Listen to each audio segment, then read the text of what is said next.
Agora vamos pros caras ruins. Os caras malvados. Os caras Cara ruins ruim que é bom, bom. né? Os caras ruins que é bom. Porque tem os caras que é ruim mesmo. A gente tem o Ryufui, do Kingdom, o Pucci, de Jojo Stone Ocean, o Jack, de Human Bug, e o Graffiti, de Berserk. Pô, o Griffin aqui é meio roubalheiro, né? O Grafite é esculacho, tá? Então, Não é não. Grafite compete como melhor antagonista da história das animações nipônicas. caralho, velho. Então, por favor. Porque ele tá aí desde o século passado. Eu não Aí considero virou os vaca. animes desse século. Ele Eu considero o anime persiste. do século passado. Ele persiste.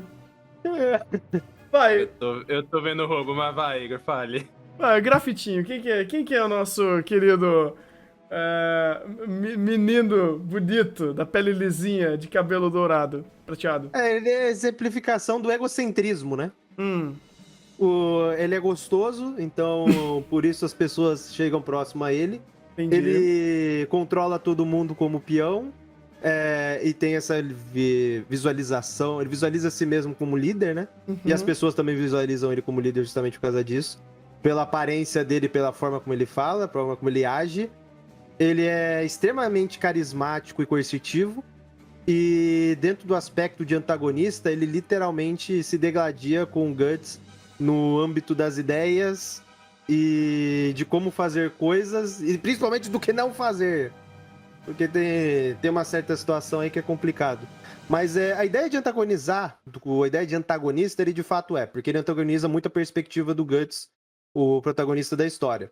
E dentro dessa perspectiva, eles têm formas diferentes de ver o mundo, formas diferentes de agir, mas as consequências é interessante porque sobrevém para os dois lados, justamente por esse âmbito da perspectiva.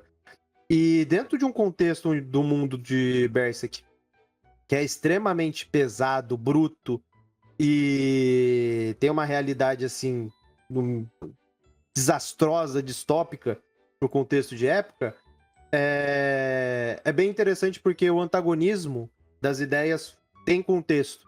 E ele é solidificado pelo próprio contexto do mundo, que facilita também esse processo, principalmente naquela coisa de traição, de trairagem, de perspectiva, de manipulação. Então, dentro desse contexto, com a personalidade dele, ele tem muito mais valor porque o contexto facilita isso. As características que ele tem são maximizadas pelo contexto de mundo, pelo contexto social, pelo contexto político.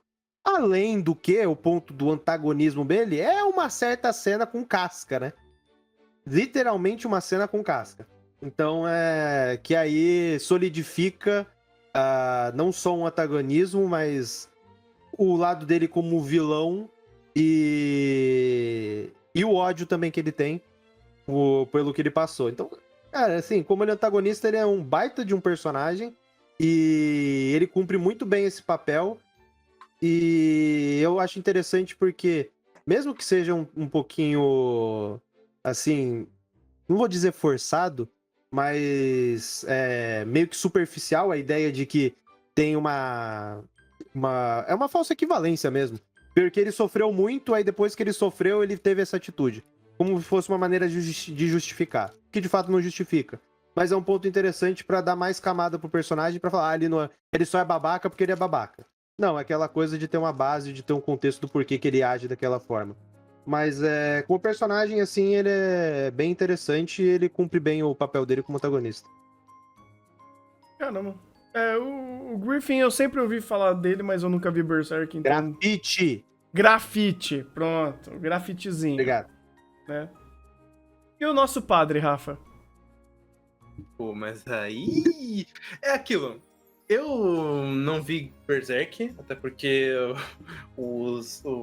a recompilação dos filmes foi um problema desgracento pra minha vida. Foi. O Igor também não viu, ele tá falando em base do mangá também, relaxa. Não, do mangá e do anime do século passado. Tá bom. Já tá errado porque não é 2022. Entendi. Mas Exato. é mesmo, porra. Calma. Eu vou fazer um questionamento pra ver se o Griffin O anda mesmo, roteiro mas é calma. o mesmo. Calma.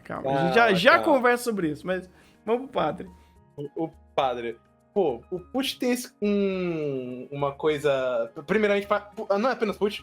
Padre Enrico Pucci, respeite o senhor, porque a presença religiosa que ele traz, principalmente no elemento de adoração a Deus, ou melhor, a Dio, é muito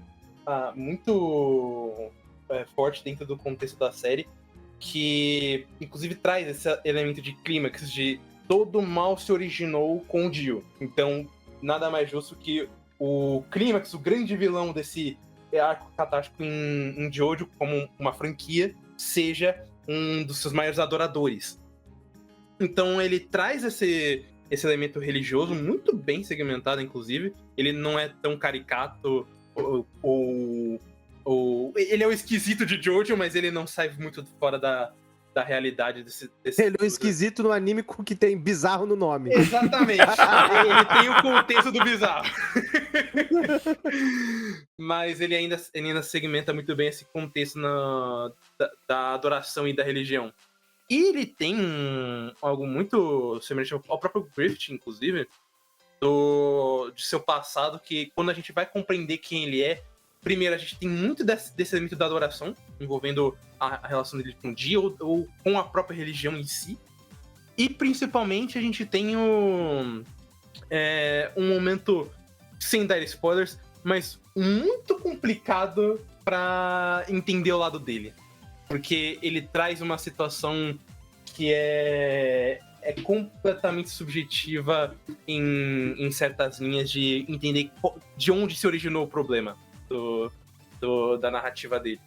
Então você começa a criar muitas discussões em cima do Pucci, como ele começa a comentar, tá, mas eu nasci assim, eu me tornei assim por conta do quê? Envolvendo o personagem, envolvendo o irmão, envolvendo o contexto, o que foi? Isso tudo vai reverberando a chegar nesse personagem que a gente tem no presente, que ele manipula muito a narrativa. Por mais que o grupo de Stone Ocean seja muito sólido e muito maravilhoso, eu pessoalmente acredito que Stone Ocean não seria metade do que ele é sem o Pucci.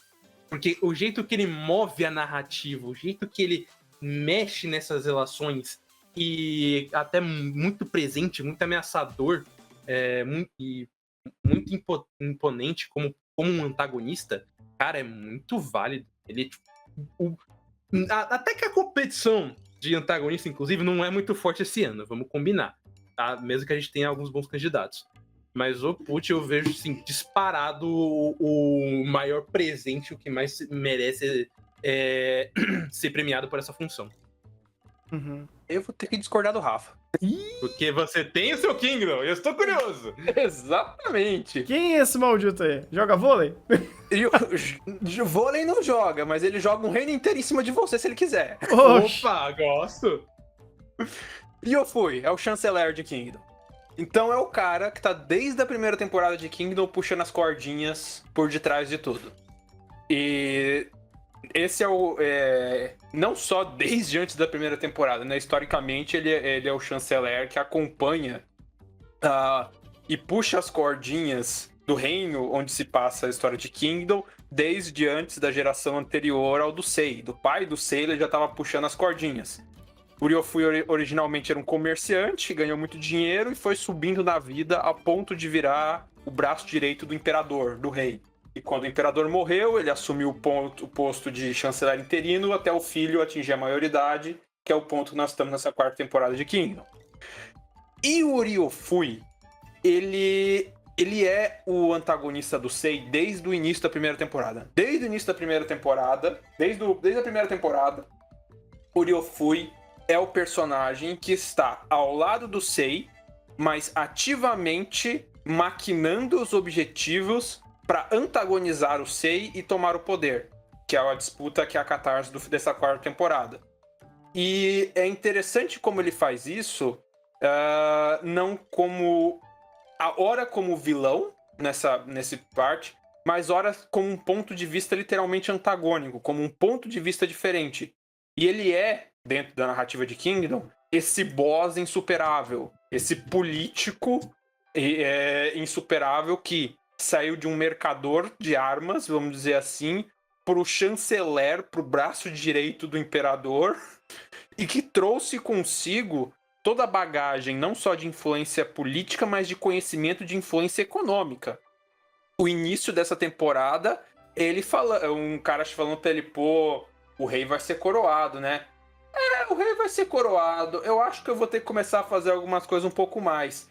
E ele dando uma festa de arromba com um elefante, com um monte de mulher, com um monte de coisa na casa dele e mostrando coisa. Mostrando tanto a característica desse personagem de imponência e poder, quanto também um pouco de arrogância, né? O Ryofui, um dos pontos altos que é colocado nesse debate é um dos pontos altos que consolida ele, eu acho que consolida ele como o melhor antagonista dessa temporada, é o debate entre ele e o Sei. Porque, literalmente, você chega num ponto da história que literalmente foi dado a cascata pra guerra. A guerra entre a terceira facção da esposa, que é o reino da Rainha-Mãe, que é o reino de Ai, e o reino do Sei, com o Ryofui antagonizando e puxando as cordinhas ali pra ser, na verdade, o segundo poder. E os dois personagens, tanto o Sei, já recém-coroado, quanto o Ryofui, sobem, né, no alto do palácio, no lugar onde os deuses... onde os chefes, onde o imperador sobe para conseguir a orientação dos deuses, e os dois sentam em pé de igualdade para conversar sobre suas propostas do que deve ser o reino, sobre o futuro e sobre suas posições. E literalmente num debate que é bastante filosófico, que ele começa perguntando sobre qual a natureza humana e termina sobre, com base nessa natureza humana, qual é o melhor meio para governar esse reino, e mais do que isso, qual é o melhor meio para você conseguir se manter numa China que está há 500 anos de guerra, que é outro ponto principal. Nesse ponto da história de Kingdom, os reinos da China já estão há 500 anos guerreando sem sinal de vai parar. E o Sei, isso não é grande spoiler, desde a primeira temporada, quer dar um basta com isso. Ele quer finalizar as guerras e colocar todo o poder em cima dele. Ele quer unificar a China para trazer paz para a China. E o Ryofui coloca: você é um louco genocida. São 500 anos de sangue em cima de sangue derramado e inúmeras tragédias da qual você, quando foi exilado, fez parte, simplesmente para manutenção das fronteiras. Agora você quer jogar esses 500 anos de guerra no lixo, derramar ainda mais sangue para virar o imperador e unificar esse negócio todo. Tu é um louco genocida. E a contra-argumentação do Issei em cima disso, e você tem o debate de ideias e pautado na visão de cada um sobre o que é a natureza humana. E o Ryofui argumentando por que é melhor manter o status quo pelo viés econômico e pelo viés do que ele considera a natureza humana, e o Sei argumentando por que ele acha que vale a pena manter a estagnação e acabar com os 500 anos de guerra, mesmo que ele se torne o pior tirano do mundo. E nisso você tem uma das partes mais lindas de Kingdom. A direção peca um pouco, mas mesmo assim esse debate por si só e a posição do Ryofui, tanto nesse ponto quanto depois, quando a guerra acaba, quando o Sei se consolida como a facção vencedora, quando a facção dele perde e vai ser exilado, esse cara não perde a pompa, não perde a majestade, ele não é executado de primeira, ele se mantém lá e ainda tira onda com o novo imperador. Ainda fala, fica esperto que eu posso ser seu pai. Cara, eu achei incrível como o Maurício fez uma puta propaganda pra eu fazer Kingdom. Porque tudo que ele me contou, inclusive, me lembra muito coisas que o Log faz. Só que ainda em pequena escala, porque a gente tem eu esqueci o nome dele, mas é o líder de Fezan, que ele é do grupo neutro, que tenta manipular essa guerra pro elemento indireto pra trazer o seu momento de grandeza. E no final, independente de como eles estão, como o Império e a Aliança estão agindo, o Fezan é sempre acima deles, porque eles ficam manipulando toda a economia às voltas. Então, tipo, isso é muito genial, e o que ele me comentou muito do Ryofui é como esse personagem de log, só que com mais essência. Então, tipo, pô, essência e presença. Então, Porque ele é o braço direito do Imperador. Ele tá ali na narrativa em primeiro plano, literalmente puxando as cordas. E o nosso arco aqui é do Sei começando como um Zé Ninguém, como um príncipe que foi coroado meio na cagada e tava sendo de marionete, pra tentar superar esse cara, que é o primeiro boss que o Sei enfrenta pra primeira parte da unificação, que é unificar o reino. É unificar o reino dele. é por isso que eu tô falando, pô. Tudo isso, pô, eu fico então feliz que existe de fato concorrência esse ano, porque eu admito, eu tava vendo aqui já pensando, mano, independente do que aconteça, é putz, pô, mas esse cara realmente é muito interessante. Uhum. Sim. E de novo, por mais que Kingdom tenha uma produção péssima, por mais que a direção não ajude, o que só sobrou disso daqui, isso aqui ainda é fenomenal. Porque, por mais que a storytelling não ajuda, a pompa e a circunstância e a presença que esse cara tem é, assim, fora de série. Fora todas as maquinações e planos políticos que ele foi. E por mais que eu esteja dando bastante spoiler de Kingdom pra tentar explicar, isso não é... Cara, o detalhamento disso aqui pra explicar é horas. Eu queria muito que o Thunder conhecesse Kingdom pra poder fazer chá. Porque, cara...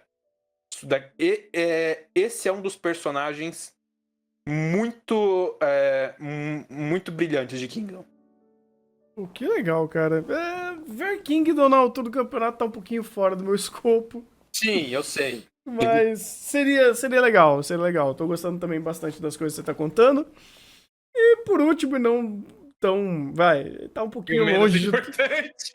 Cara, sinceramente, é porque, cara, a gente tá literalmente lidando com um padre que bugou o mundo, um grande general, né, que meteu a banca, e o grafite.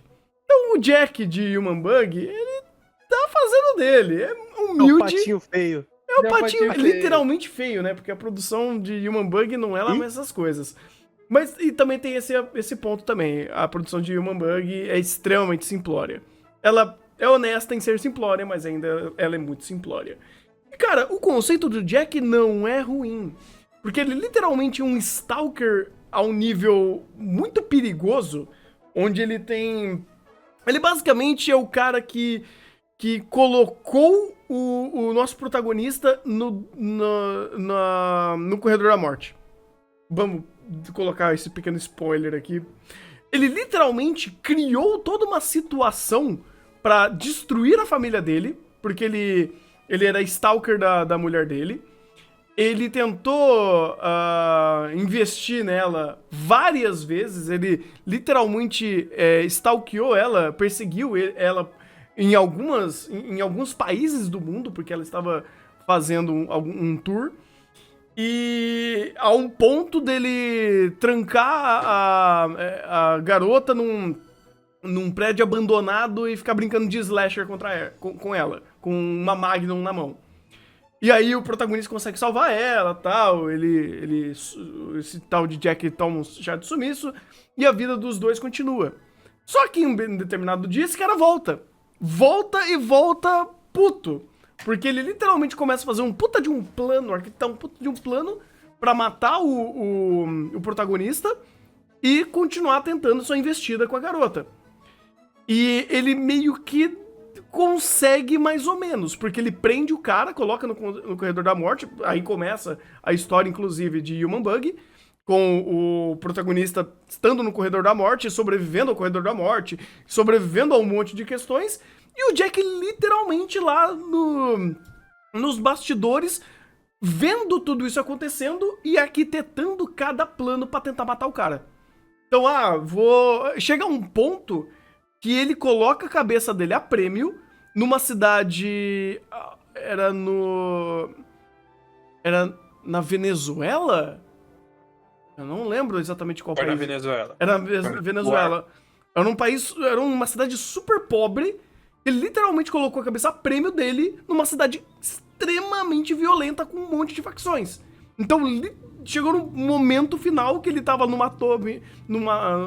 topo de um prédio abandonado, dando o prêmio pra ele e a cidade inteira correndo atrás do protagonista porque esse maluco tava gostando de ver a situação toda. Ele literalmente ficava com um drone, ficava vigiando, vendo o protagonista se dar mal. É um negócio assim, tipo, extremamente doentia. Esse personagem é o psicopata completo que criou todo um caos na vida do protagonista e da mulher dele. E ele tava lá só arquitetando as coisas, dando risada e aproveitando todo esse momento de show de horror, dessa brincadeira dele de ser um vilão de filme de terror, né? Um monstro de filme de terror. A história é basicamente sobre isso e ele que cria todo essa vilania e esses conflitos e quase joga eles à beira da morte várias vezes. Tem uma coisa aí que, inclusive, eu acho um pouco triste. O que você tá me descrevendo é até legal. Eu achei interessante ele na apresentação de antagonista. Uhum. Ou melhor, de seus feitos. Porque o problema dele já tá nas imagens, cara. Tipo, quando eu olho pro Griffith, quando eu olho pro Ryufui, quando eu olho pro Pucci, eu sinto essa aura de ameaça. Porque querendo ou não...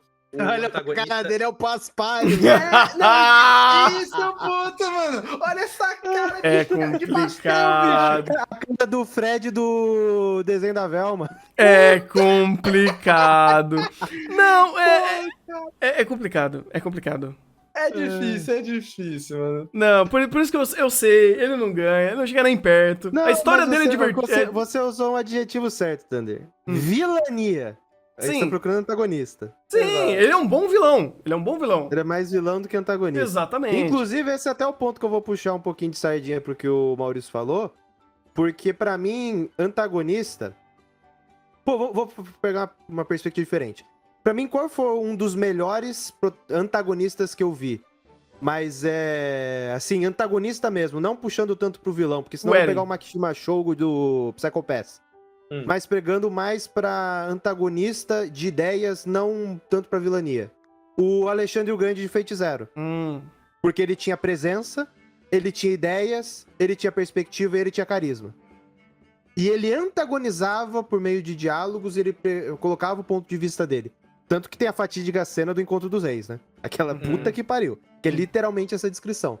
Então, tipo, pegando dessa perspectiva que eu tenho de definição de antagonista ou de características interessantes e preponderantes pro antagonista, você tem um cara como o Ryufui, que é um cara que ele tem... Você olha pra ele tem a perspectiva de vilão.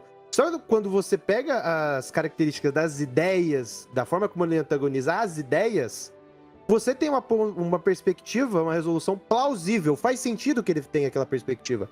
Não é puxado pra vilania só, apesar da caracterização dar esse tom.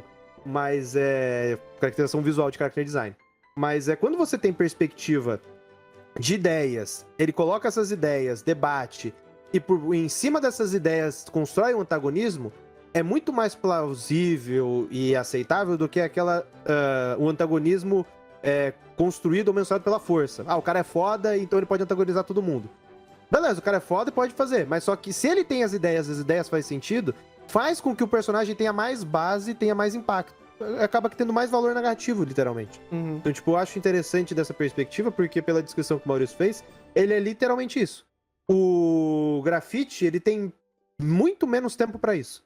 Porque o próprio arco do Golden Age, ele é, assim, bem limitado. Então, a construção dele de antagonismo, com relação ao próprio protagonista, demora um tempinho, justamente porque tem um ponto de reviravolta, mas dali pra frente é mais uma construção de relação dos dois, e com base nessa relação, se metamorfa para um antagonismo. O do Ryufui, pelo que o Maurício falou, é mais natural do que o do próprio Grafite. Sim. E até o ponto que você falou do carisma é uma parte interessante do Ryufui. Porque por mais que ele tenha esse ar vilanesco e, eventualmente, dependendo do arco, ele tenha atitudes mais ou menos vilanescas, você tem momentos que a situação política na qual está inserido aquele reino bota ele do lado do Sei. quando ocorre o arco da Guerra de Coalizão, que todos os outros reinos da China se unem pra atacar e destruir o reino do Sei, os dois se unem e formam uma baita de uma frente de batalha e beleza, a gente bota as diferenças de lado, dá as mãos e bora combater a China, e bora defender nossos portões. Você vê que é uma pessoa que... E você entende o carisma desse personagem e, de novo, a imponência dele. Tanto é que é até engraçado, porque o arco da Guerra de Coalizão é anterior a esse. Então você tem até um mínimo de esperança. Pô, juntaram as forças, né? Juntaram. Agora você para de novo e bora atirar. E é esse personagem que ele tem. Ele é o vilão também, mas mais do que isso, ele antagoniza. Ele age com atitudes vilanescas, mas a vilania dele não é pela vilania, é também por um debate de ideias e da percepção dele sobre aquele mundo. E de novo, eu recomendo a todos, veja. Quem não quer ver o anime de Kingdom, porque, pelo amor de Deus, as primeiras temporadas, Passa igual com o Berserk que vai no mangá. vá no mangá e veja esse arco. Só tome cuidado com esse arco que foi adaptado, porque o começo dele é quase pornográfico. Eita. Eita, É a cena da rainha mãe sendo satisfeita no harém. feliz. Ah, mas Japan Sinks também. Ah, não, Igor. Ô, Igor, você quer desmerecer o que você desmereceu tudo que o Maurício falou em uma frase. Outro exemplo que aconteceu com esse semelhante, pô. Entendi. É, pô. Ai, E eu tô meu- em live também, né? Então, Meu tranquilo. Deus do céu, Tranquilo. cara, pelo amor de Deus. Caralho. Dito isso, até você colocou um ponto que eu ia até questionar se no Golden Age, que essa etapa que o anime está mostrando, que você não assistiu, ele já tem o peso do grafite como grafite ou ainda... O Golden Age acaba aí. Tá, mas... E aí? Então, o Golden Age acaba no peso que você tá falando. Tá bom, mas o anime já chegou nesse ponto, em 2022? Que você não viu? Sabe sobre o que você viu, Igor, então pense nisso. Não, sim. Porque é o fim do Golden o final do Golden Age é esse evento. Tá, Não mas- tem como não mostrar. Pô, se não tiver isso, eu vou sair daqui e eu vou cair na porrada com o compositor de série. Vou sair do Brasil, vou pro Japão cair na porrada com o compositor de Não, série. é porque... não tem como tu acabar Golden Age, porque tem os filmes. Não tem como você acabar Uhum. sem isso. Pera aí, deixa eu fazer uma... O que saiu em 2022 de Berserk foi isso? Foi em Golden Age inteiro? Foi. Oi. Então tá certo, ele tá aí. Então, Sim. tá justo, tá justo. Era esse o meu ponto só. Tá, então a gente fica entre Ryufui e Grafite, basicamente. Eu ainda acho que a disputa eu fui put. Eu também, né, mas... Mas foi o que eu falei, eu acho que grafite não ganha, porque mesmo nesse ponto ainda é uma construção mais de mundo do que necessariamente da dinâmica com o protagonista, pra ele antagonizar o protagonista. sim. Ah, sim. Cara, eu tô nessa também, cara. Até porque, por exemplo, o Pucci, ele é um bom antagonista, mas é um vilão melhor. Mas esse que é o ponto, inclusive. Tipo, a própria antagonização do Put é diferente. Tipo, o Ryofui, ele é mais literal na ideia de antagonizar. Ele pega e contrapõe a tudo. Uhum. Isso, inclusive, eu acho interessante pra caralho. Sim. Mas ele tem esse feito. Sim. O Put, ele é o contraponto não só do momento de Jojo como um vilão, inclusive, mas ele também é contraponto a toda a linhagem que se foi gerada em Jojo. Então, tipo, isso não é um valor apenas de Stone Ocean. Assim como o Ryofui não tá sendo considerado apenas na 4ª temporada. Também tem em consideração do que ele fez da 1ª à 3ª. Uhum. Que aí eu não sei tudo o que ele fez. Aí o Maurício pode nos dar mais base. Ele vai. É que da 1ª e da 2ª temporada de Kingdom. É complicado isso. Mas vai. O Ryofui sempre foi o ponto de antagonismo. Desde o começo. Porque, meio que um contexto da 1ª temporada. A 1ª temporada de Kingdom é mais focada no Shin. E a formação da aliança entre Shin e Sei. É a promessa dos dois que o Shin vai liderar a parte militar e o Sei vai liderar a parte política para os dois juntos conquistarem a China. E desde aquele momento, quem arquitetou para matar o Sei foi o Ryofui, Quem tá arquitetando todas as coisas por detrás dos panos é o Ryofui. Quem tá arquitetando as alianças e as disputas políticas e a interação entre os reinos é o Ryofui. Muito porque o Sei, ele foi colocado como criança ali, como rei, porque ele perdeu a disputa por mão dele na primeira temporada, só que ele é uma criança. Então, não pode deixar ele governar. Então, o governante de fato é o Ryofui. Só que o Ryofui é um governante que desde sempre teve a pretensão de ser imperador. Ele era o comerciante de armas que chegou para um belo momento da vida e falou: eu quero ser rei dessa jossa. E ele tá indo desde a primeira temporada antagonizando e montando seus tijolinhos pra isso. O que a gente tem na quarta temporada. Por que eu bati tanto martelo em tanta coisa de Kingdom essa temporada? Porque essa é uma temporada de catarse. Isso aqui é um fechamento. Toda uma progressão que a gente tá vendo desde a primeira temporada, aqui fecha, que é um momento de novo, unificação do reino. E esse é um processo contínuo. Às vezes aparecendo mais em primeiro plano, às vezes mais em segundo plano. Nas primeiras temporadas, o Ryofui aparece uma figura bem mais secundária, porque o foco é mais o Shin. É a progressão do nosso shounen gritador, porradeiro, pra virar gente. Conforme o arco passa a ser conforme o Sei começa também a ter bastante protagonismo, a dividir o protagonismo com o Shin, e daí você tem essa dinâmica que King não tem de dois protagonistas, o Sei é o imperador. Então, consequentemente, o Ryofui tá ao lado dele, ele querendo ou não, e você tem mais esse personagem em primeiro plano, tanto agindo quanto antagonizando. Ora antagonizando, ora ajudando quando lhe convém. Né? De novo, o arco da guerra de coalizão, os dois deram as mãos e falou: agora a gente dá cessar-fogo e bora defender o reino. Uhum. Pô, isso é realmente muito interessante, porque nesse ponto, não vendo Kingdom, mas tendo agora um conhecimento, eu vejo justo realmente uma briga por dar empate técnico de novo. Porque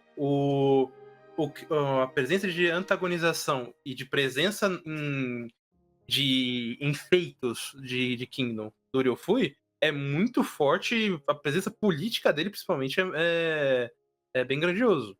Por outro lado, a gente tem o Pucci com essa antagonização mais vilanesca, porém bem embasada e bem apresentada num elemento no elemento religioso, no elemento de passagem e destino dos Joestars. Você tem toda a manipulação dele presente e o que ele gera, que é o grandioso reset do universo. Então, aqui a gente tem realmente dois personagens que conseguiram feitos muito fortes. E, tipo... Eita, morreu? Ixi. O Discord deu Eu tô uma aqui. morrida. Não, eu acho que o Rafa deu uma morrida. Cara, eu concordo, mas eu acho que acima de tudo... Rapidinho, só trazendo a informação. Episódio 13 é o ponto de reviravolta, então Berserk tem tudo. Eu falei, a adaptação seria do arco inteiro, eles fizeram a adaptação do arco inteiro. Uhum. Inclusive, episódio 13, só para adultos. Só para mais 18. Ih, rapaz. Ih. Agora tá difícil. Tá complicado. Porque se mas o grafite, ele joga mais bola pra frente também, ou esse é o arco dele, ponto? Esse aqui é o Build Up inicial, né? Isso aqui é literalmente o prólogo. Inclusive é um dos prólogos mais repetidos na história da animação, né? Porque isso aqui tem o do século passado, 2013, teve filme também, 2012, 2013, e tem mais esse agora. Nunca vi um arco ser tão repetido assim em animação. E nunca fizeram melhor que a primeira vez. Quem diria, né? Eu tô olhando aqui, isso aqui tá melhor que o primeiro, mas, pô, o primeiro é do século passado, né? Uhum. Dito isso, eu acho demérito, porque, né, tão tentativa e erro, beleza, né? Uma hora vocês conseguem. Caramba. O CG tá, assim, bilhões à frente do que a gente viu lá do Bater Panela. Tá bem melhor. Inclusive, eu vendo isso aqui, eu acho que eu vou ver tudo. Porque isso aqui tá, de fato, assistível. Isso é raro. Que Porque bom. o assistível pra mim era o Tell Me Why.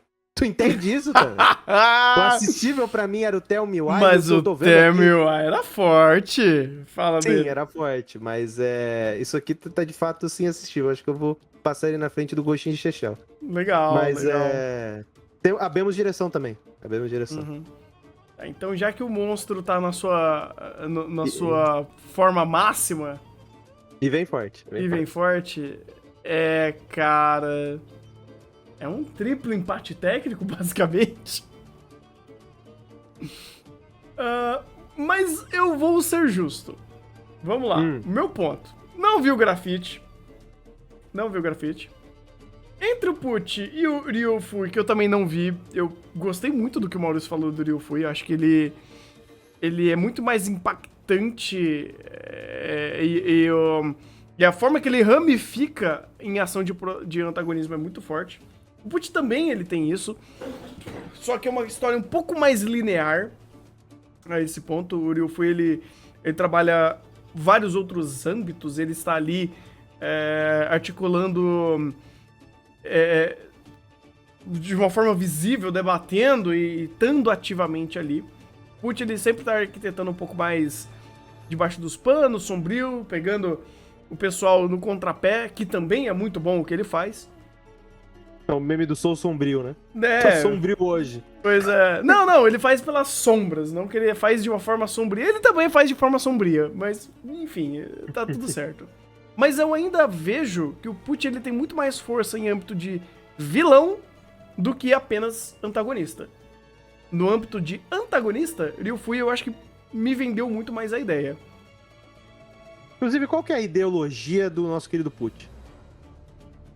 Cara, é uma conversa sobre o papel de padre dele e como ele se subverteu aos ideais como padre dele, a sua fé, a sua devoção, ao Dio. Porque no Dio ele encontrou a subversão de todas as questões que ele vivenciou por conta que ele fez cagada. Vamos dizer assim. Ele fez muita cagada no passado e ele era muito fervoroso, ele era muito leal e bom.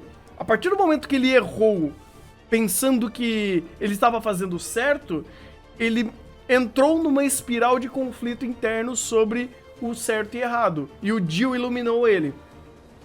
O Dio foi o standard de iluminação do conceito de certo e errado, dos ideais dele, tanto que o Pucci leva pra frente isso daí.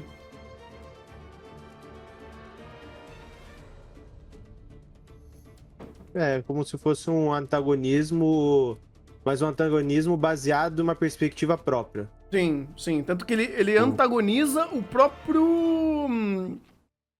os Joestar como um todo. Porque o Pucci, ele faz uma rima narrativa não só pra Stone Ocean, mas pro que é Jojo.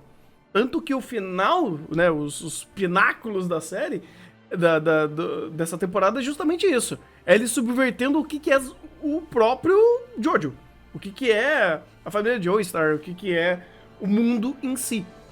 É porque ele falou, eu vou purificar o mundo destruindo e refazendo o mundo. E nessa nova versão do mundo purificado, eu vou chegar ao ápice, à purificação completa, onde na destruição do mundo eu destruirei todo o mal, que é a família Joestar. E inclusive é uma coisa muito louca, que nem ele mesmo sabe o resultado disso tudo, porque os poderes que ele consegue, eles são muito maiores do que ele compreende. Então vira uma coisa um pouco mais metafórica, um pouco mais abrangente, um pouco mais interpretativo o próprio final. A própria ação dele, o próprio entendimento sobre o poder que ele conseguiu. É mais no campo das ideias, é até bem interessante pelo ponto de ação, porque pelo Made in Heaven que ele faz, isso é extremamente importante, já que ele literalmente está destruindo e construindo o mundo de uma outra ótica, de uma nova realidade. Aí ele culmina todos esses pontos, porque não é só sobre o Pucci, é sobre as ações dele também, as ações da destruição, o destruir e reconstruir, que é É um conceito bem metafórico que chega no final da história. Tanto que o Made in Heaven nem foi completado e vira uma bagunça. Vira um ó do Borogodó. É, porque dentro dessa perspectiva eu tô vendo ele mais como vilão do que de fato antagonista. Sim, sim. Porque o antagonismo da ideia é inerente dele a partir da perspectiva que ele teve. Sim. Então, tipo, ele teve uma resolução pessoal, aí aquela resolução pessoal resolveu a situação dele com as ideias que ele antagonizava com ele mesmo e falou, ó, eu sou isso aqui. A partir do momento que eu sou isso aqui, eu não estou antagonizando a sua ideia. Eu estou agindo como vilão porque eu sou contra você. É basicamente isso. Basicamente isso. Na verdade, ele tava ao ponto de purificar e jogar em prol ao santo dele, que era o Dio. É bem. O ponto de ação dele é bem unilateral aqui. É bem unilateral, porque ele impõe a situação. Por isso que. Não é uma. Por isso que eu acho interessante esse ponto, porque o antagonista ele discute ideias e perspectivas. Então, mesmo que ele tenha uma perspectiva unilateral, isso é discutido, isso é trabalhado. E aí é apresentado em primeiro plano pontos de conflito entre o que eu penso, o que outra pessoa pensa e qual a resolução a gente pode chegar. Aí esses pontos de conflito, geralmente, são lacunas que ficam abertas de pontos de hipocrisia que são acentuados de um lado ou de outro. Eu lembro muito do Psycho Pass com o Makishima Shogo, que ele literalmente fazia isso. Ele colocava os pontos, estabelecia os pontos de conflito que eram situações que eram literalmente hipocrisia, e ele estabelecia isso com uma perspectiva dele. E ele ficava jogando na cara. Então ele sempre antagonizava com base em uma ideia e jogava na cara com base nessas resoluções. Então ele procurava os pontos de hipocrisia e acentuava eles. Pra mim, o antagonista ele tem que no mínimo fazer isso. Se ele não fizer isso, aí ele não é caracterizado como antagonista, é caracterizado como vilão só. É, porque é por isso que eu falo, como antagonista, eu acho que o Ryufui e o Griffin faz um papel melhor do que o Pucci. Não que ele não faça, é que ele faz diferente ao ponto de não apenas ser um antagonista, mas também um vilão. Assim como o Ryufui, eu não vejo ele como um vilão. Eu vejo ele mais como um antagonista mesmo. Sim. Vai. Pode terminar. Bem, é uma proposta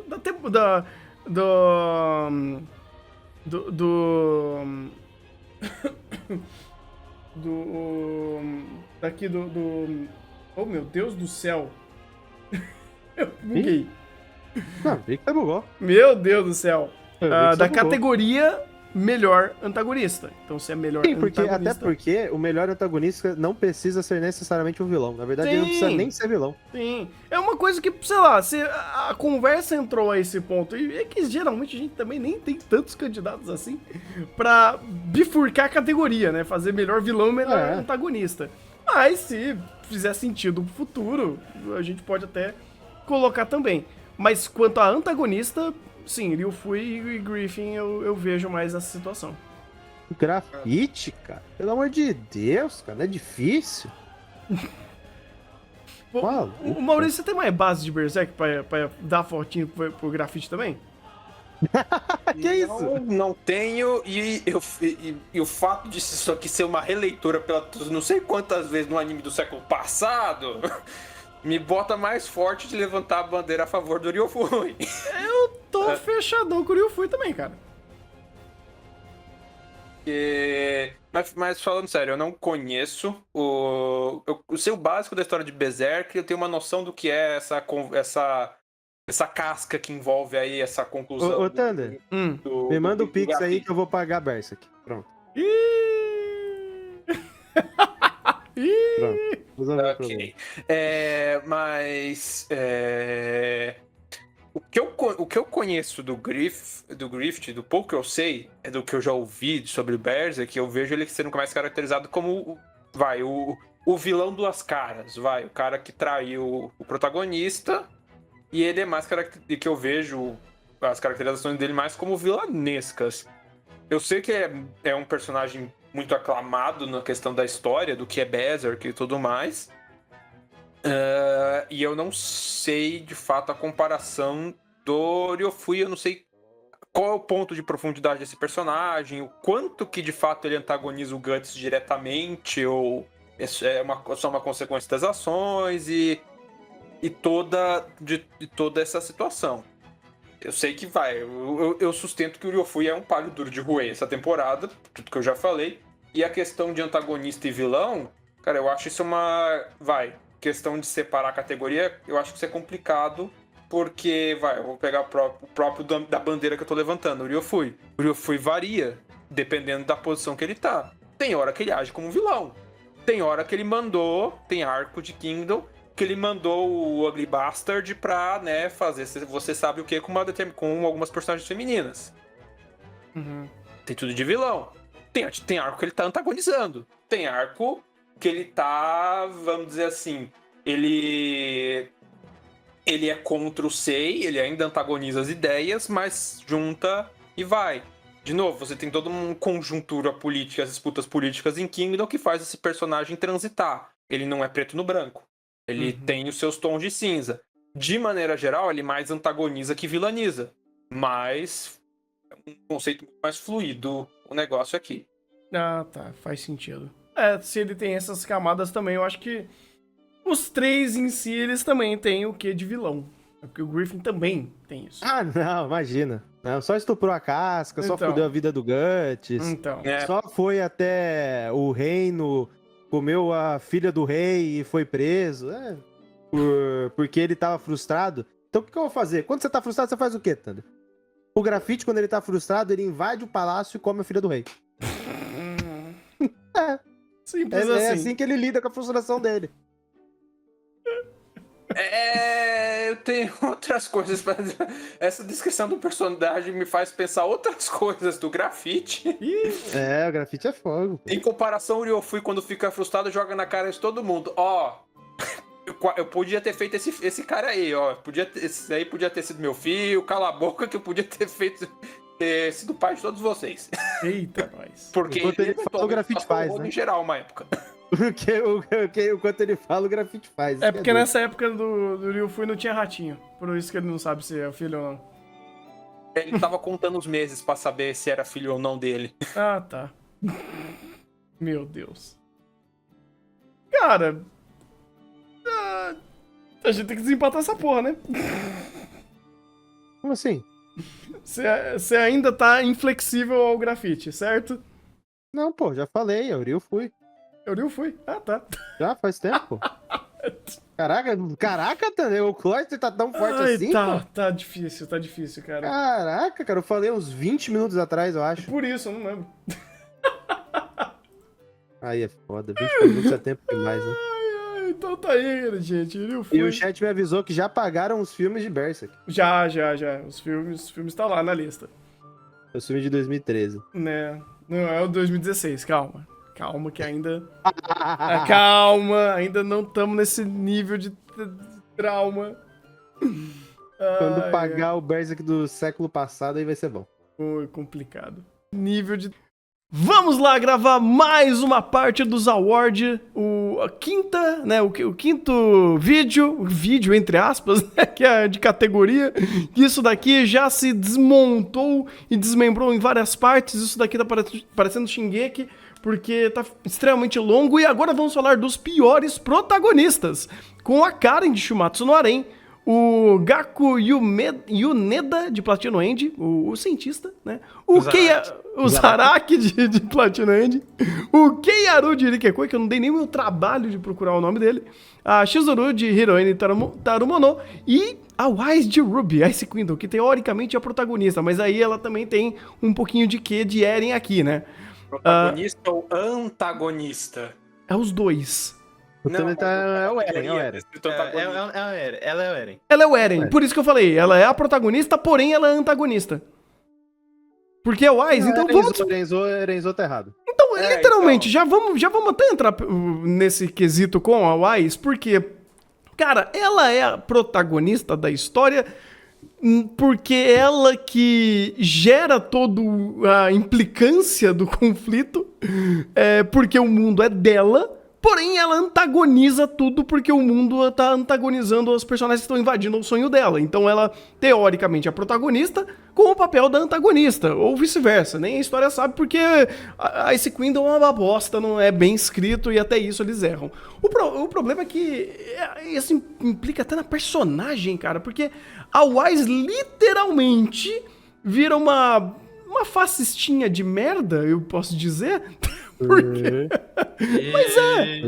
Mas porque, tipo, é literalmente a princesinha do gelo, que ela não entende o papel da família dela e muito menos o contexto que não é apresentado pela história, e ela meio que fica refém desse papel que é dado a ela. Só que ela nem executa muito bem isso, ela não argumenta a esse ponto também, ou ao que falam pra ela fazer, ou que é imposto a ela como o papel dela dentro da família, ou dentro da narrativa, e ela vira esse coisa abjeta aqui que você não consegue absorver, que você não consegue entender qual é o ponto de conflito dela, qual é o ponto de virada, e isso daí transmite muito o que é a Ice Kingdom como um todo.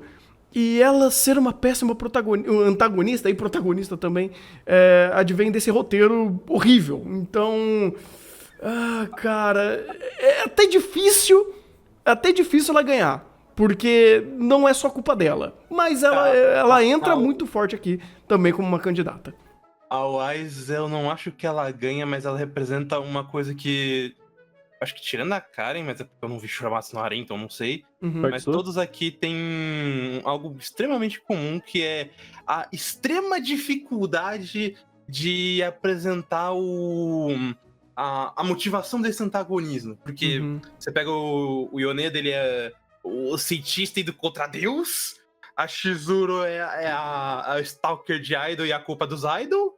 O Keiarudiri Kekoi...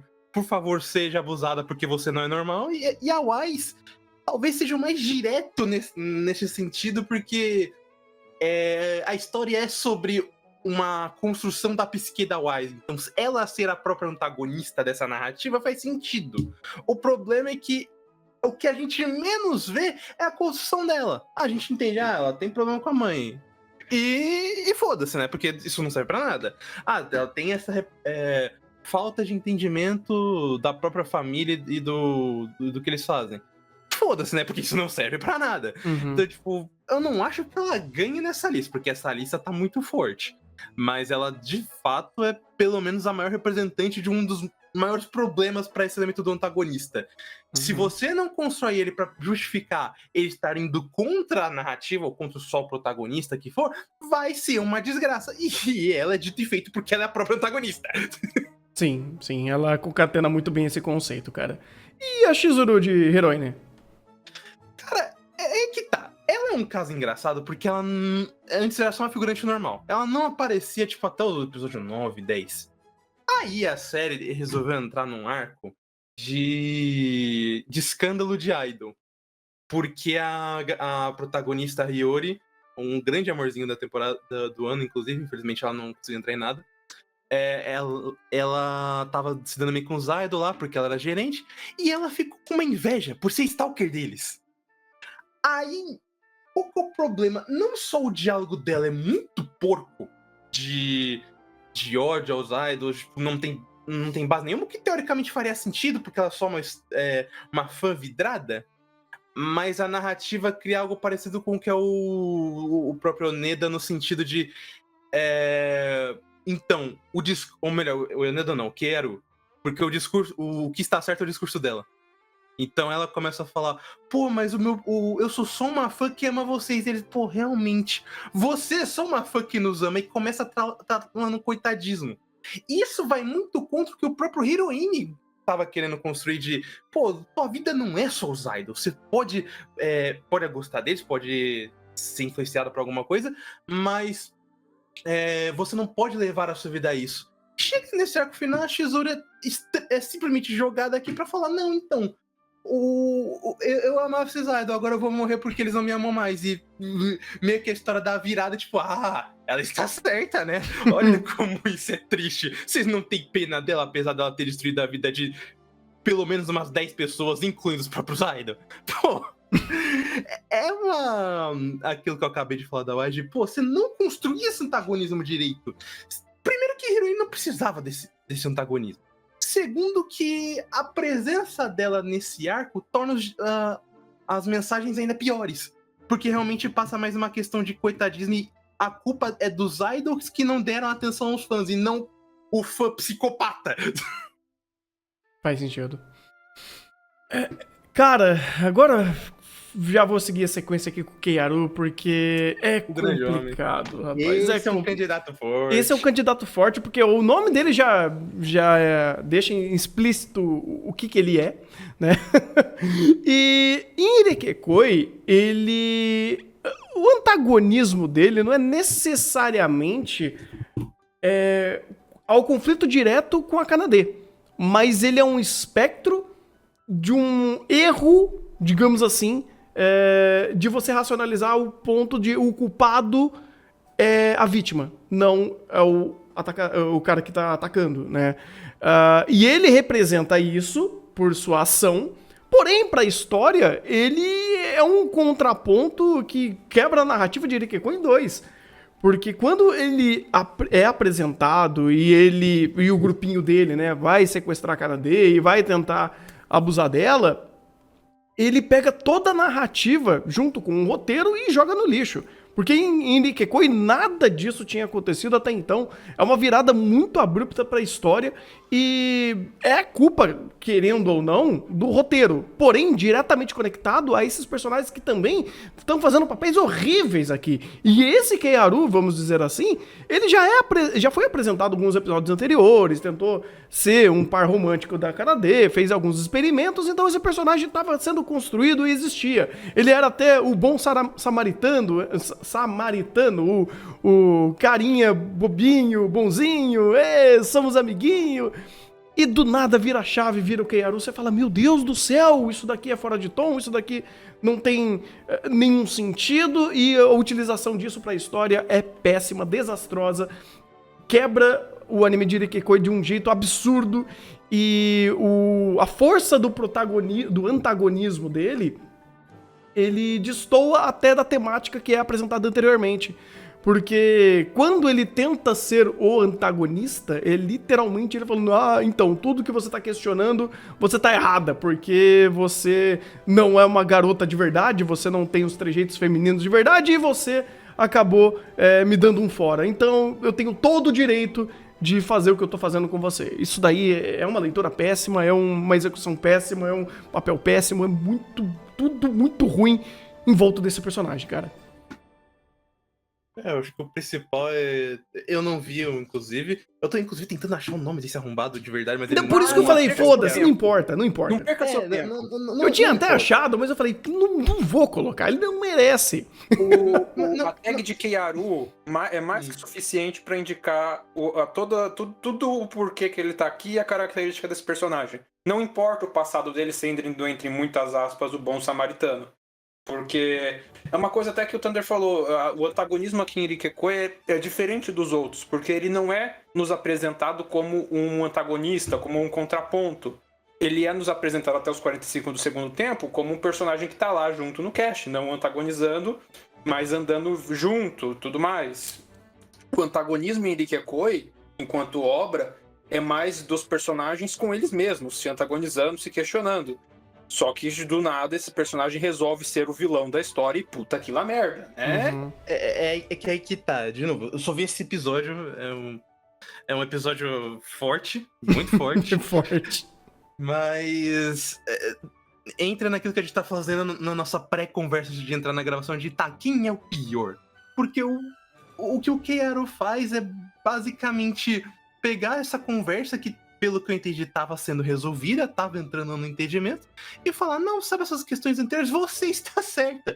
É tipo o que a Shizuru fez, só que é muito pior, porque o menino Keiaru, ele simplesmente olha e fala, então, não só você tem o direito de ser abusada, como toda a culpa de seus problemas sociais é sua, porque você você é uma pessoa diferente, então pau no seu cu, eu vou te abusar.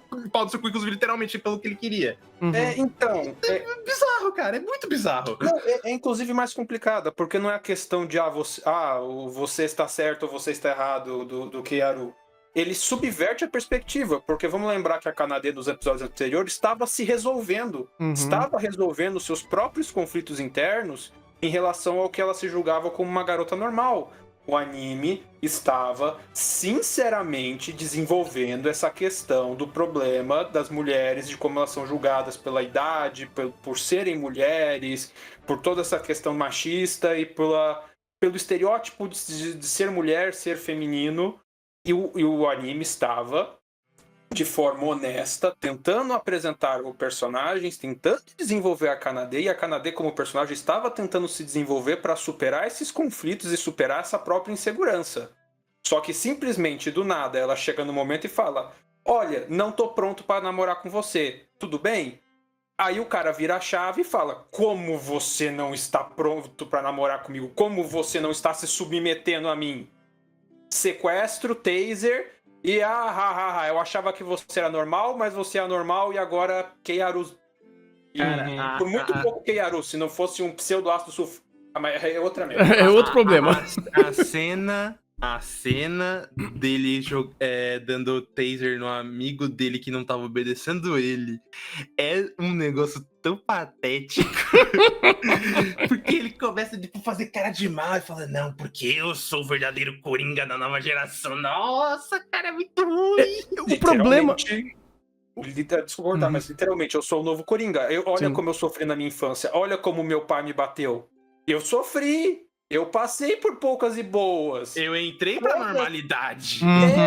Eu entendo sua normalidade. Eu sei o que você está sofrendo. Foda-se que o meu sofrimento foi porque meus pais eram os pau no cu e não me educaram direito. E o seu sofrimento é por toda uma conjuntura social de machismo estrutural, etc, etc. Eu também sofri. Olha como eu sofri. Eu sofri e não tô fazendo isso com você. Eu sofri e dei a chance de você namorar comigo e você recusou. Então agora pau no teu cu. Eu sofri e agora sou frio. É bem isso, cara. O problema do Keiaru, dele não ganhar com folga, é porque é pior antagonista. Se fosse pior vilão, ele ganhava de lambuja. Na verdade... É que existe um problema aqui. Pior antagonista. A pessoa é o personagem que antagoniza ou nossos protagonistas, ou o cast principal, ou antagoniza o roteiro. Os três mais fortes são os três da tabela de cima. A Karen de Shumatsu no Aren, o Yoneda de Platinum End e o Keiaru, certo? Certo. Sim. Uhum. O Thunder ainda vão apresentar os dois da tabela de cima, Uhum. mas um deles, o Yoneda, eu acho que ele toma demérito, porque... Já quer puxar ele, então? Tá bom. Vamos puxar ele. Vamos apresentar todo mundo, depois a gente tenta entrar num consenso aqui. Exatamente, porque eu já quero puxar esse merda. Por quê? Platinum End. O que dizer dessa cereja de estrume em cima do bowl de merda? Né? Não, isso é o final. Esse aqui é só granulado. Então, a gente tem nosso vilão final aqui. Já não bastasse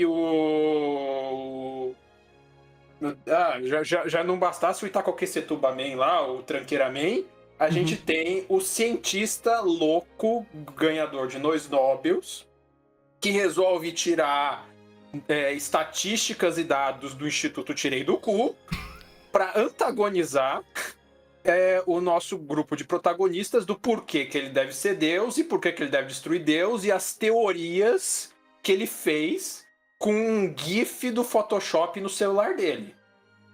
Eu acho isso fantástico. Como, do nada, o cara mete um discurso de autoridade baseado em fotinho de PowerPoint para subverter toda a narrativa em prol de quão pseudo-inteligente ele é com dados tirados do Tirei do Cu. É fantástico. É fantástico. E nem um esqueleto ele é. Pô, esse caso, cara, eu já adianto, meu voto é pra ele. Porque mesmo que realmente tenham alguns que tenham feito ações muito piores ou mais absurdas, como o Igor tava falando da Karen, antes da gente entrar, o Yoneda, ele é literalmente o que não fazer no antagonista. Porque, primeiro, você já tirou o Oingo Boingo Man, que ele pelo menos tava ali caricato como eu sou o grande mal desta série, então venham me enfrentar. Minha Ele maior vilania é ver a geladeira da minha... Como é? Da minha irmã. Minha irmã na geladeira ali. Isso! No frigobar. Exatamente, que teve o pink da cegueira. Que pelo menos tinha alguma motivação. É ruim pra caralho, mas pelo menos tinha. Uhum. Aqui, desculpa, esse cara não tem nada. Eu não sei porque ele é o antagonista da segunda metade da série. Porque ele ele chega. Então, Deus não existe. Todo mundo aqui é ateu. E eu vou provar pra vocês os erros. Aí ele, como o Maurício diz, ele prepara um GIF. E fala, então, é isso que acontece. Aí chega a NASA que vai contra os planos dele, ele fala, pô, eu desisto. Mas eu não tô errado não, hein? E, tipo, meio que sai, vira uma redenção Vars e, tipo, eu não sei honestamente porque este cara está antagonizando a série. Porque é pra fazer uma antagonização do cientista contra Deus. Sim, mas nem isso ele faz. Ele não prepara nada, ele não diz nada, ele não discute nada, ele só tá falando. Então é assim, por quê? Porque, mano, tem ateu pra caralho no mundo, né, mano? É isso. Não faz sentido nenhum. Ele não tem uma coisa que a gente tava até discutindo nos melhores antagonistas, entre o Pucci e o Ryufui, que os dois eram presenças muito grandiosas, eles eram muito ameaçadores pra própria série, mesmo que de forma diferente. Aqui, esse cara não tem ameaça, não tem carisma, ele não tem presença, ele não tem texto, não tem nada pra ser um antagonista. Isso é péssimo, e ele é o foco da porra da segunda metade inteira. Isso é verdade. E é por isso que eu dou um voto contra ele. Justamente por isso. O roteiro de Platino Indie é tão merda, mas tão merda, que o cara falha. O antagonismo dele é só porque os nossos protagonistas são uma tábula rasa. São um quadro em branco. E qualquer coisa que o roteiro coloca, puxa eles e vai puxando a narrativa. É simplesmente porque os nossos protagonistas são nada, são literalmente um quadro em branco que, inclusive, se recusa com todas as forças a ser sujado. Eu nunca vi uma tábula rasa tão limpa, mas tão limpa e tão branca. Assim, parabéns, fazer um personagem tão nada, assim, tão que se recusa a fazer as coisas. Que eu não sei, eu acho até um pouco demérito colocar ele pior antagonista, porque é justamente isso, o antagonismo dele se torna mais forte, mais potente, justamente porque o roteiro que ele deveria estar contrapondo não existe. Então ele simplesmente puxa o roteiro pra onde ele quer, faz as maiores loucuras. Isso é a coisa mais Platino End, né? Ser coerente em ser incoerente. Que não muda. Ele não muda o status quo da forma coerentemente incoerente que Platino End tem. E ele só dá continuidade e escalona o rio de merda de como esse roteiro é feito. Pô, eu concordo, mas aí é a minha volta também do porquê que eu escolho ele. Porque, querendo ou não, este filho da puta, por mais que o roteiro só esteja puxando ele e forçando ele a criar esses diálogos, ele ainda é o foco. Ele ainda é toda a ponte de discussão. É diferente de, sei lá, o moleque do suicídio, que, pô, ele ganhou uma discussão com o Mirai, grandes bolsas, até uma pedra quebrada ganhando do Mirai numa discussão. Mas, tipo, esse cara realmente está puxando a narrativa. A narrativa tá dando toda a liberdade de falar, vai, senhor, fale tudo que você quer. Exatamente. Tá dando corda. Você ganhou o Nobel da Literatura e da Física, que você vai falar de religião. Tá certo pra caralho. Tipo, é tão estúpido e tão forçado a forma como trazem ele, mas ao mesmo tempo ele não diz nada, que ele é literalmente o contrário do antagonista. Porque ele faz tudo o que o antagonista deveria fazer e ao mesmo tempo não faz. Fantástico. Igor, a Karen tá jogando vôlei, ajuda ela lá. Joga ela. Não, o negócio da Karen é o quê? o problema aí das descrições. Keiaru, um episódio. Pô, irmão, se um episódio fosse suficiente pra ser pior antagonista, tira o Keiaru e a gente coloca a Yamai, tá? Fechado. Não é um episódio, não. Quer dizer, é um episódio de virada, mas... Um episódio, sim, pô. Sim. Anda. Não, de fato. Eu literalmente tô pegando as frases que vocês falaram, pô. Não, de fato. O Yoneda é metade do anime. O Yoneda é o nosso querido metade do anime, mas qual que é o agravante do Yoneda?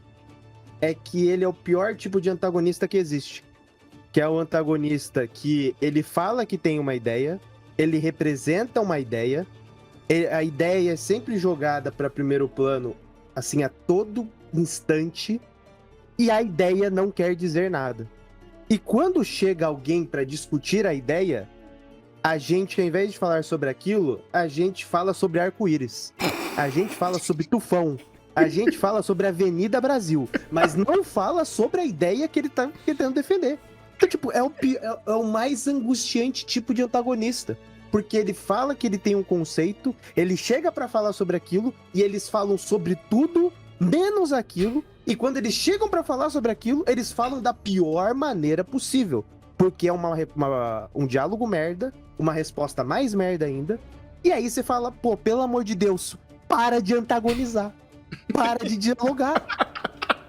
Para de dialogar, cara, pelo amor de Deus. Você começou errado e vai escalonando, porque o que começa errado termina errado. Mas só que ele começa errado e ele vai errando cada vez mais. Então você começa tentando levantar o muro, no final você tá jogando cimento da privada. Então, cara, ele, assim, como descrição de pior antagonista, cara, ele encarna isso completamente. Tanto que ele sequestra outros personagens e faz com que eles sejam piores sem ideia nenhuma. Simplesmente porque, pelo estereótipo de cientista com Nobel. E tipo, vai. Nossa, é assustador ele na descrição de pior antagonista. Inclusive, o roteiro de Platinum Ends tentar tanto forçar diálogos para falar sobre contextos mais complicados de dialogar, como Deus, Universo, Morte, Suicídio, faz com que isso fique pior ainda, o agravante seja ainda maior. Mas qual que é o ponto do Yoneda? É metade do anime. Se fosse o anime completo, seria eles 200%. Aí por isso o meu ponto da Karen. Porque a querida Karen, ela tá em um contexto desgraçado. Aí você pensa, pô, esse contexto já é complicado. Você tem aqui 3 gatos pingados, 3 caras pra todas as mulheres do mundo, porque todos os homens morreram.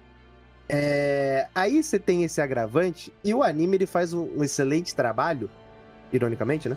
Em dividir o cast principal em 3 núcleos. Então você tem o nosso querido protagonista monogâmico, o cara que canta Eu Sou Casado a cada 5 segundos. Você tem um cara que ele é o nerdzinho que tem fascínio pela professora dele. E, por último, tu tem o cara que pega tudo e todas, porque ele é a descrição do que seria o estereótipo do homem daquele mundo, segundo os comentaristas da Crunchyroll. Aí você tem esses 3 planos. O que acontece?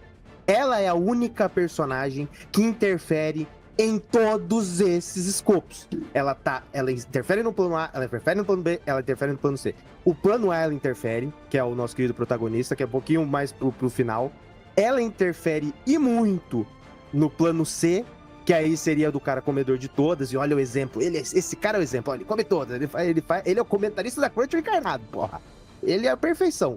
E ela destrói o único decente, que era o plano B, que é o personagem que ele tinha um fascínio pela professora e que ele desenvolveu a síndrome de Keiaru por culpa dela. Porque ela destruiu tudo que ele tinha, que era a única coisa que ele tinha, na verdade, que era o fascínio pela professora dele. Ela foi lá, se utilizou do sentimento dele, fez a professora fazer o tchaca-tchaca-rabuchá com ele, depois a professora foi embora, e aí ela transformou literalmente a escola que ele, entre aspas, estudava, num antro de... Pô, como que eu... Não sei nem que palavra eu uso pra ser desgraça, pô. Um harém. Virou um bacanal. Virou um bacanal. Um bacanal. Virou um bacanal. Gigante. É uma disputa pelo bacanal. É uma disputa pelo bacanal com todos os tipos de fetiches possíveis e imagináveis. Pra aquele cara, e fez com que isso mudasse a perspectiva dele e fizesse com que ele virasse literalmente o Keiaru. E é só isso? Não, porque depois que ela consegue isso, ela tem o plano mirabolante de dominar o mundo se utilizando do poder do Keiaru.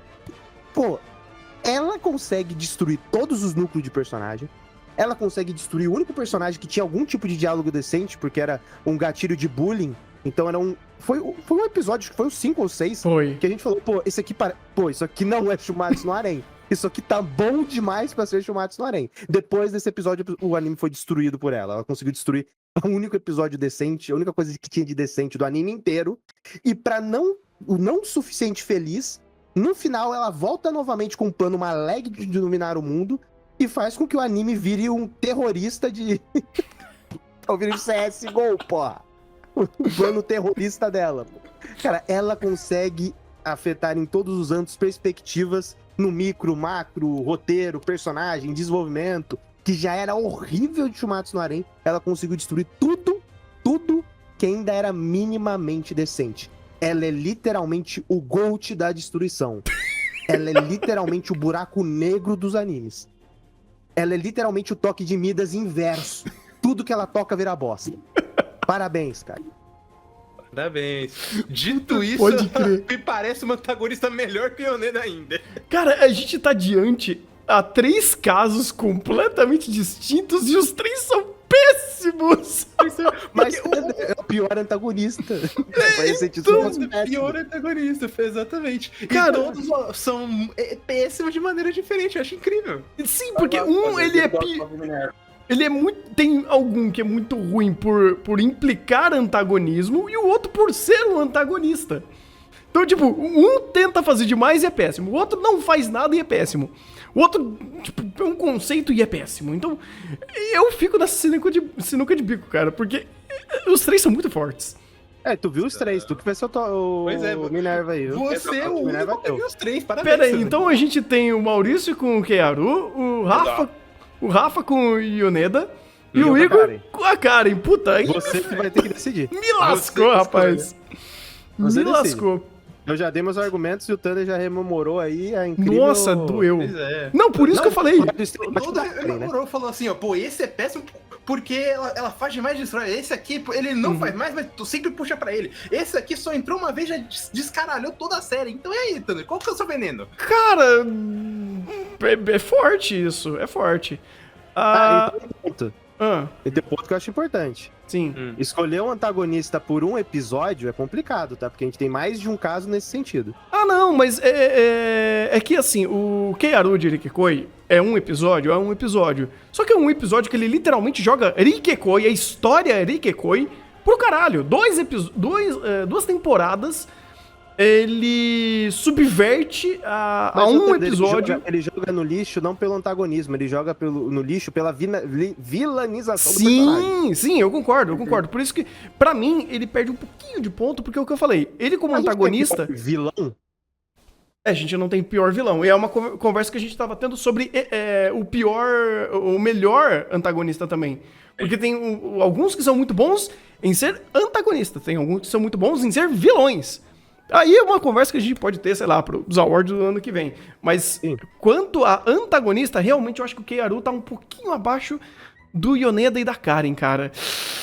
E agora... E você vai ter que escolher literalmente os totais opostos. Ou quem faz demais ou quem não faz nada. Sim. É quem destruiu tudo ou quem destruiu tudo.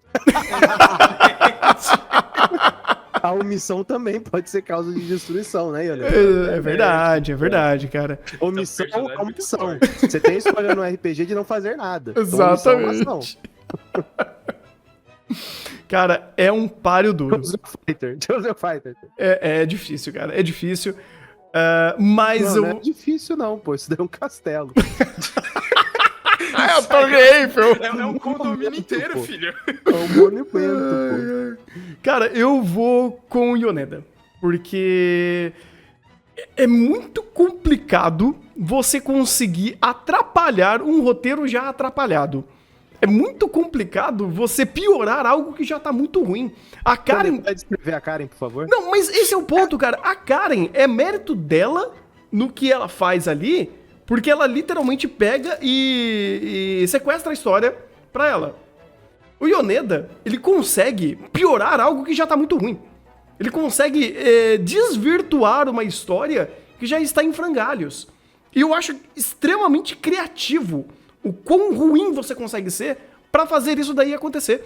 Porque muitos vilões ruins, antagonistas ruins, às vezes eles colocam até algumas conversas na mesa que, como você falou, às vezes não são conversadas, ou não são concluídas. E você mesmo disse, pô, o Yoneda, ele teria tudo pra ser um dos piores antagonistas que já existiu se a história dele fosse... Se a história fosse inteiramente sobre ele. Ou ele estando ativamente ali, atrapalhando desde o começo.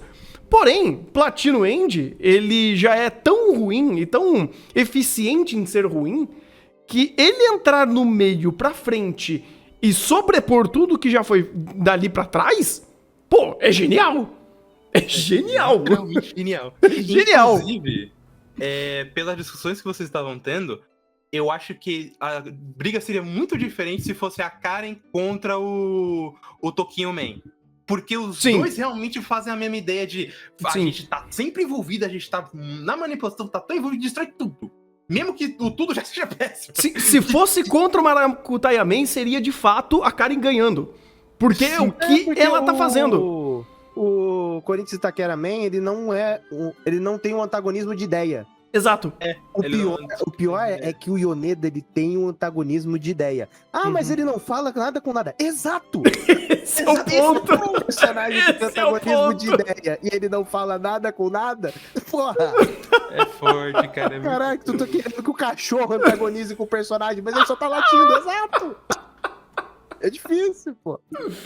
Cara, por isso eu realmente quero levar esse cara pro inferno, cara. Porque, olha, é complicado um negócio desse, cara.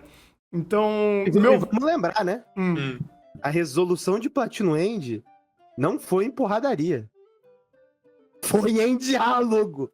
Ou seja, ai, cara, é possível, imaginável. Os caras entraram em um estádio pra dialogar. Pois é o fim do mundo. Cara, e Platino End é literal o fim do mundo. Exatamente. Cara, por isso eu acho que o Yoneda, ele se destaca. Podemos dar o prêmio pra ele? Mas claro. Podemos, então. Então, parabéns, Yoneda. Você é o pior antagonista de 2022, meu amigo. Caralho. Isso é um puta do feito, meu irmão. Isso é um puta de um feito, cara. Incrível. Mas E talvez um dos piores de todos os tempos. A briga é forte. É forte. A briga é forte. Vamos Antes da gente continuar, é porque eu não sei se você lembra, mas a gente parou a gravação anterior porque minha luz simplesmente explodiu, literalmente. Então vou Então parar não